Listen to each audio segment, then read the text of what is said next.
Pois bem, prosseguindo, vamos agora ao item 49 do material didático, as cruzadas e os judeus na Europa.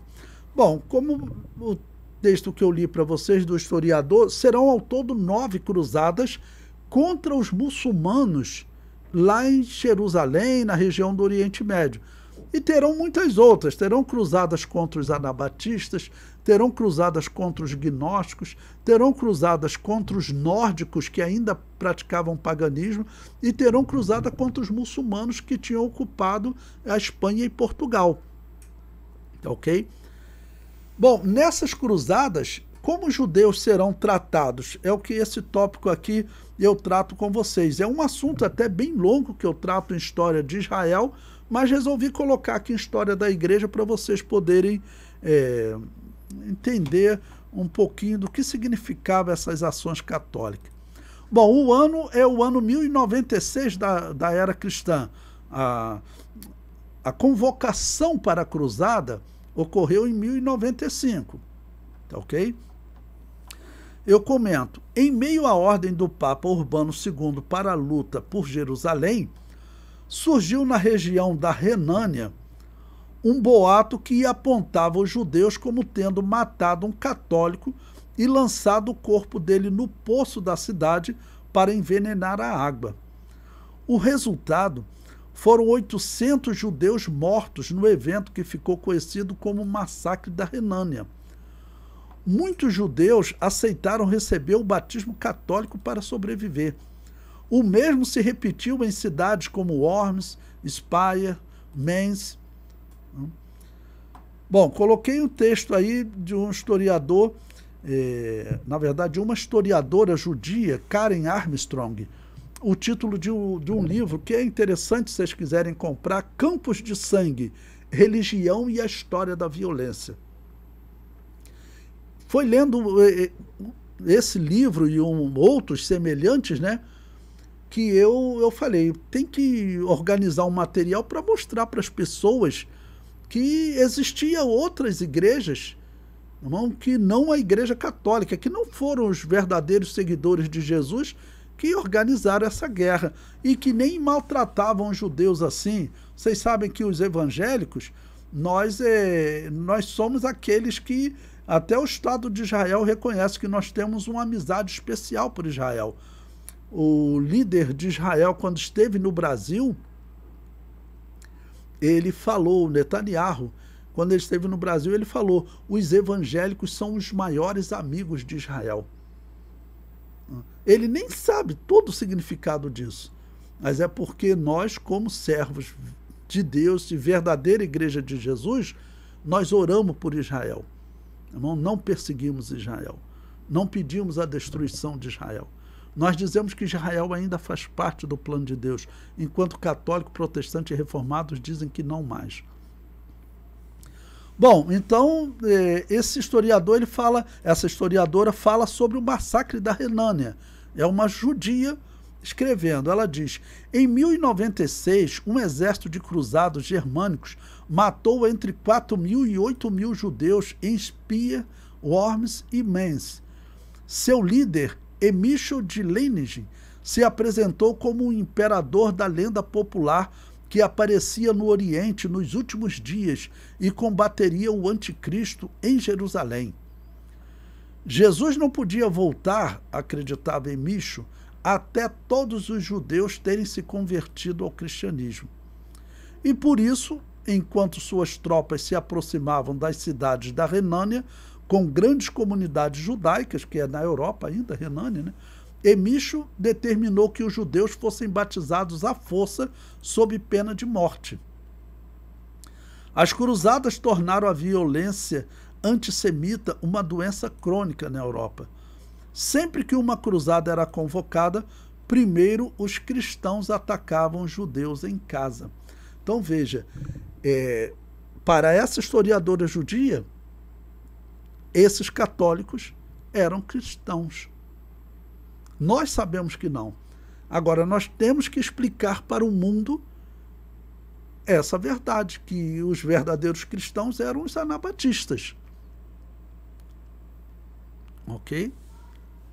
E isso até para evangelizar um judeu, uma judia. Como que eu vou falar de Jesus para essa judia?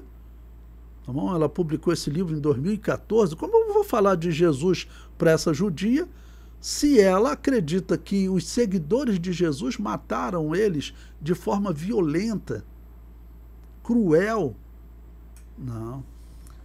Bom, coloquei aí para vocês um quadro que retrata o massacre de Worms.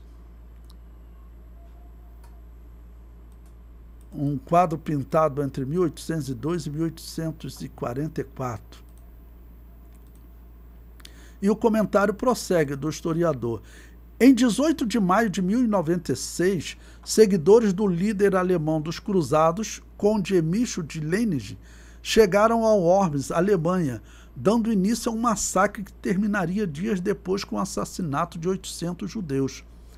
Quando os cruzados chegaram à cidade, corria o boato que os judeus haviam matado um cristão e usado seu cadáver para contaminar a água e envenenar os poços da cidade. A população local mais tarde juntou forças com o Emicho e lançou um ataque selvagem contra os judeus da cidade, que se refugiaram no palácio do bispo Adalberto, embora outros optassem por permanecer fora de seus muros. Eles foram os primeiros a serem massacrados. Famílias judaicas inteiras foram chacinadas nas casas. Rolos da Torá foram retirados da sinagoga e destruídos. Os cruzados conseguiram batizar poucos judeus à força. Muitos optaram por tirar suas próprias vidas. Mães mataram seus filhos para depois se matarem. Segundo um cronista, pelas ruas da cidade somente se escutava o Shema Israel. Uma pausa para explicar a vocês. Shema Israel é aquele ouve Israel que Deus falou para Moisés, né? Yahvé Elohim, Yahvé é um. Então, dizendo que só existe um Deus. Bom, para os judeus, o cristianismo era uma farsa. Principalmente porque praticava a crença no purgatório, o paganismo, né, que os judeus lutam contra até hoje, apesar de ter movimentos judaicos que querem implantar o paganismo, querem implantar a doutrina do purgatório lá. Mas os judeus, eles falavam, olha, se eu aceitar Jesus, aceitar o batismo cristão, eu estou negando o Deus do Antigo Testamento. Porque o que esses seguidores de Jesus fazem é contrário ao que o Deus do Antigo Testamento me ensinou e exige de mim na lei. Então, eles preferiam cometer suicídio. Existem muitos casos na história, vocês conhecem a história da fortaleza de Massada, onde os judeus preferiram cometer suicídio do que serem escravizados. Aqui eles estão preferindo cometer suicídio para não se render ao Jesus dos católicos. Terrível, né? Mãe matar os próprios filhos. O historiador prossegue. 2 dias mais tarde, chegou a hora dos judeus no palácio episcopal. Diante da ameaça dos cruzados, o bispo Adalberto tentou convencer os judeus entrincheirados que se deixassem converter. Eles pediram um tempo para pensar. Esgotado o prazo, o bispo abriu as portas e encontrou uma cena dantesca. Não tinha sobrado um único judeu com vida. Todos se haviam suicidado. Eis o relato do cronista judeu. No dia 25 de Liar, o terror se instalou sobre aqueles judeus que se abrigaram no palácio episcopal. Eles se fortaleciam pelo exemplo de seus irmãos, santificando-se em nome de Deus, observando a palavra do profeta. As mães caem sobre suas filhas e os pais caem sobre seus filhos. Um matava seu irmão, outro seus pais, esposa e filhos. Todos aceitavam de bom grado o desígnio divino, entregando suas almas ao Todo-Poderoso, gritando: ouve Israel, o Eterno é nosso Deus, o Eterno é um. eles usam o eterno porque eles não pronunciam o termo Yahvé ou Javé, dependendo da tradução. E o nosso Deus é tradução de Elohim, né? Então, quando eu falei Yahvé, eles botam eterno aqui. O texto bíblico certo é: ouve Israel, Yahvé, Elohim, Yahvé é um. Esse é o texto, né? Yahvé é nosso Elohim, Yahvé é um. Mas eles não gostam de pronunciar o nome Yahvé e pronunciam, então, o termo eterno. O que está errado, eles deveriam seguir a Bíblia. O comentário prossegue. Segundo a crônica, os cruzados não respeitaram sequer os mortos. Retirando os corpos do palácio, cortaram-nos em pedaços e dispersaram seus restos. Apenas o judeu Simcha Cohen se salvou e foi batizado à força. Imediatamente tirou uma faca e feriu 3 carrascos, porém o populacho o chacinou. Naqueles dias de 1096 foram mortos 800 judeus, todos atirados numa vala comum. Ao todo, cerca de 5.000 judeus foram massacrados na França e na Renânia, na primavera e no verão de 1096. A oração Ave Harashamim, Pai Misericordioso, foi escrita logo após o massacre e se tornou a oração principal nos serviços de sábado para as comunidades judaicas que vêm da Europa. Também serve como uma oração geral para lembrar todos aqueles que morreram defendendo o nome de Deus, ou defendendo a fé deles em Deus, né? Bom, irmãos, isso aqui retrata bem para vocês o que é a Igreja Católica.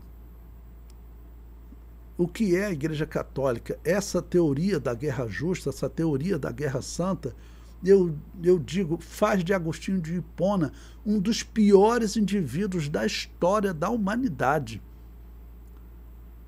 Essa teoria dele, tem um historiador que diz, ela possui o germe de toda a violência feita pela Igreja Católica na sua história. Tudo vem de Agostinho de Hipona. Por isso eu digo para vocês não caírem naquele erro que muitos caem hoje chamando esse indivíduo de santo, Santo Agostinho de Hipona. Não, ele não era santo, né? Na verdade, ele era um pagão. E tanto que ele escreveu aquele livro, O Culto Devido aos Mortos, ou O Cuidado Devido aos Mortos. Então, é uma pessoa realmente que, teologicamente, ele tem que ser desprezada por nós. Além de outras heresias que ele desenvolveu, como a heresia do purgatório mesmo, ele não foi o primeiro a defender na Igreja Católica, mas foi ele que escreveu a obra O Culto Devido aos Mortos, tá bom? E essa obra, ela organiza teologicamente o culto aos mortos, ou o paganismo, né, do culto aos mortos na Igreja Católica. Então é uma questão muito séria para nós estarmos atentos, né, e não cairmos no erro de considerar esse indivíduo como um cristão, né. Infelizmente, no ano passado, no ano de 2024, no segundo trimestre da revista, segundo trimestre, eles publicaram uma revista, de uma certa forma, exaltando Agostinho de Hipona e Lutero num tema que é o batismo. Ou seja, um tema que Agostinho de Hipona ele praticava de forma errada, já que ele praticava o batismo de recém-nascido. Tá bom? Então não era para a Assembleia de Deus estar exaltando pessoas como esse Agostinho de Hipona, né? Ok?